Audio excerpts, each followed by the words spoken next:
So it seems that Sega are still on their wishy-washy right now, because they be coming up with ideas, then they be shelving those ideas, then a few years later they'll be like, remember that idea that we shelved? Actually, it was a good idea, we should do it. So the modern 2D game that we've been hearing about since 2021 may still actually be happening and coming out this year, and the leaks are running rampant, and these are like credible sources shit, okay? It's not just some random 4chan bullshit, okay? So we're gonna get to all this right now, but if you subscribe to the channel already, please make sure to subscribe, and I've got nothing else to say after this point because I don't have a new goal set. But also check out the Non-Sonic channel, please. We're trying to hit 10k subs on the Non-Sonic channel. Wait, hold up. Are you still using boring regular browsers when Opera GX exists? Opera GX offers you endless customization. With GX mods, you can flip your entire browser 180 with just one click and change pretty much anything you want. You can turn your whole browser into an arcade. You can hear sound effects anytime you type. The possibilities are endless. Default browsers tend to hog your PC resources a lot, but with Opera GX, you can use the GX control panel to limit the CPU and RAM that you're willing to let the browser use to get optimal performance when you're trying to play your games.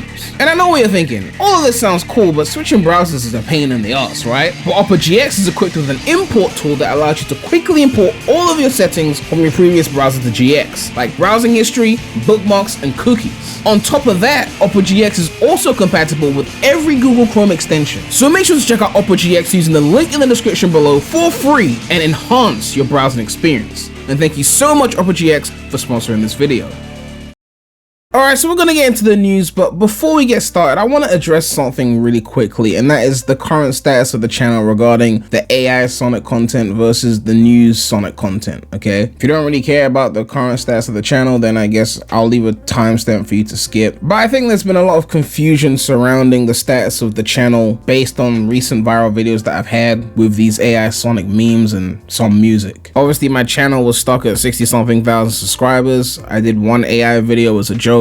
It went viral and people started basically asking me for a lot more, so I started putting out a lot more of that content. I thought it would get old pretty quickly, but people really wanted more, and just to make sure, I kept asking people, and I even did a poll, and AI Sonic content won the poll with like almost 60% of people saying they wanted AI Sonic memes, which is more than double of the people saying they wanted Sonic news. Obviously, a lot of those people are newer viewers and subscribers because the AI Sonic content again took my channel from 60-something thousand subscribers to almost 110,000 subscribers now. But I understand that just because 58% of people think a certain way doesn't mean that is everyone. Just because it is a majority doesn't mean it represents everyone, right? Just like in 2010, I guess the majority of people thought Sonic Colors was a great game, but I was not in that majority, and my opinion is still valid, right? So I want to make this clear for those of you who may be subscribed during the Frontiers hype cycle or whatnot and think that maybe I've abandoned something. I have not abandoned news content. I'm still doing Sonic news content. All you have noticed is that there's been no Sonic news lately, so all you're seeing is the AI stuff because I was just trying to fill the gaps instead of disappearing. If you remember, if you've been following me since like the Forces news hype cycle, after the game came out, I really just slowed down on content because there was no news to talk about, and Forces was a game I didn't want to play, so I wasn't going to cover a million Forces mods every day and fan games and things that, you know, maybe the non-commentary channels would do or people that loved Forces would do, because I didn't want to play Forces. That was actually around the time I started the non-Sonic channel as well, so I could play other things that weren't Sonic. And now with Frontiers, obviously Frontiers is not like Forces in terms of, you know, quality, but I still don't want to play Frontiers mods every day. Like, the mods I really want to play are like really cool and unique stage mods, right? Like when Sonic Generations had that frozen hill or that shivery mountainsides, shit like that. I love to cover shit like that. Or if it's a fan game that I really feel like playing, like PO6, I love PO6. I will obviously stream that when it comes out, like I did last time the latest update came out. I'm not someone who's gonna cover every single mod or fan game if I'm not really interested in it. I only cover things I'm interested in when it comes to that, or if it's like a really big topic, like a big mod or fan game that everyone's talking about, I'm like, yeah, I'll give it a go. Like I gave Omens a go, even though I didn't really like that. But my point is to say that if you came for news and there is no news or a very small amount of news, and the only thing you want is news, then I'm sorry, but there's not really much I can do until there's news, right? If you hate the AI content that bad, either you ignore it or you just have to unsubscribe. I don't know what to say.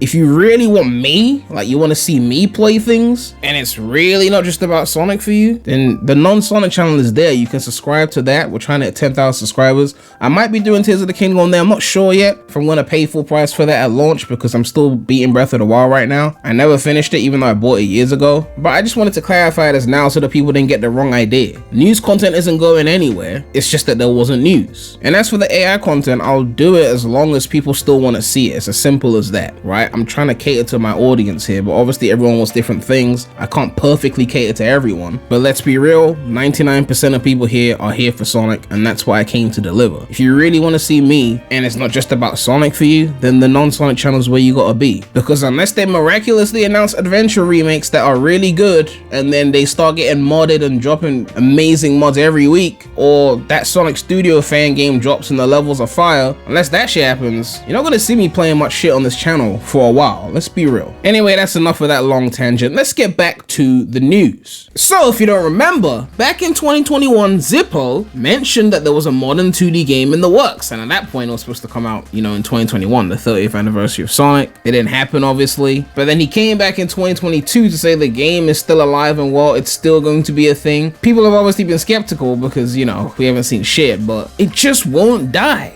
Oh, we've gotten a new piece of information to add to this leak because they've mentioned the engine choice now. It says here, a 2D modern Sonic game is being developed by Sonic Team is going to run on the Retro engine. The playable characters will be Sonic, Tails, and Knuckles. It's expected to release sometime in 2023, but this is up in the air. Now, this person has made multiple tweets on this thing, and they even cited Zippo as one of their sources, but they also mentioned that they had other sources as well. Now, a lot of people are sharing the same source and not mentioning who it is, but let's be frank. There are two reasons why I see this as credible, because there's more to show. We're not done yet. One, because they were able to uncover a Japanese Sonic survey asking for feedback on Frontiers and for feedback on a potentially new 2D Sonic game. And when they do these surveys and ask these questions, it's because they really want to know what they should be releasing next. Like, they did a survey for Sonic Origins, and it makes sense that they're going to do one for this potential modern 2D game. You can see the original in Japanese, and translated to English it says, if the next installment in the Sonic 2D action series were to be released, would you want to buy it? And they got the options: must buy, maybe buy, neither agree nor disagree, which makes no sense, probably not buy, don't buy. And then they ask you, on which console would you like to play it, right? And they got all the consoles there, and they put computer including Steam, as if there was like some other option, like, are you gonna make an Epic exclusive again after Colors Ultimate? No. This tweet also mentions Kishimoto slipping up and mentioning that there was a 2D game in the lineup. Some people tried to dismiss that. I covered this back when Kishimoto let this one slip back in February, but the fact that he said it, I feel like that was a slip up. But no, the second reason why I believe this thing is happening is because Sawasaki tweeted about it, and they did delete their tweet, but I already had it screenshotted, and it says here it was shelved as of February 2021 near completion, but then has resumed development since. The reason why I take Sawasaki more seriously is because their plug, their source, who I don't actually know who the source is one of the people that revealed Sonic Colors Ultimate before release. They knew about it way before I knew about it, way before the German dubbing company let it slip that there was a Colors Ultimate. That's how I originally revealed the news. But before I revealed that, there were other people and other Sonic tubers who talked to people who have connections to Sega, and they knew. That's why they didn't make content on those leaks, because they didn't want to be part of the people who were snitching, right? But I wasn't in the know. They weren't telling me shit. So when I saw the German dubbing leak, I was like, I'm revealing this shit. But the point is, the person that revealed that Colors Ultimate information, as well as the movie Sonic collaboration with Colors Ultimate, is the same person saying this shit, that they resumed development of the game. Alex Hedgefox on Twitter, who also provided me the links, mentioned a pretty interesting theory that somehow the 2D sections in the Murder of Sonic the Hedgehog, which use like GBA advanced style music and sound effects, could be some kind of precursor to the modern 2D game. I don't know. And while the Murder of Sonic the Hedgehog was a mid-game in my opinion, those little think sections I think were genuinely fun. You flesh that out a bit more, make it even more challenging. I think you could have a really solid special stage in your hand with that. Now, for the record, I don't actually think they're gonna call this game Sonic 5. It's just a working title, just like Rangers was a working title for Frontiers, just like Sonic Wars was a working title for Forces. They're just like, well, it's a continuation of that kind of gameplay, right? So we'll call it Sonic 5 for now. until we think of something better. But as to what I think about a modern 2D game coming out using the retro engine, I mean, the retro engine is the engine that gave us Sonic Mania. It's the engine that Christian Whitehead made. He used it for the Sonic CD remake, Sonic 1, Sonic 2 remakes, Origins, Origins Plus. I mean, the engine at its core is good, right? And the physics are a part of the engine. So if they're using the retro engine, then that should mean that we shouldn't have to worry about physics, right? That physics will be solid. But the game is being internally developed by Sonic Team, so even if the physics are solid because they use the Whitehead engine, we still have to worry about who's designing the levels, because if Kishimoto's involved, we have some shit to worry about, okay? Although based on his tweet, it sounds like he isn't involved, so I guess we don't know who's designing these levels. I wonder what Nakamura's been doing recently. We decided to design the game to be as simple and enjoyable as possible, focusing more on the excitement of dashing through the stages, without having to think about,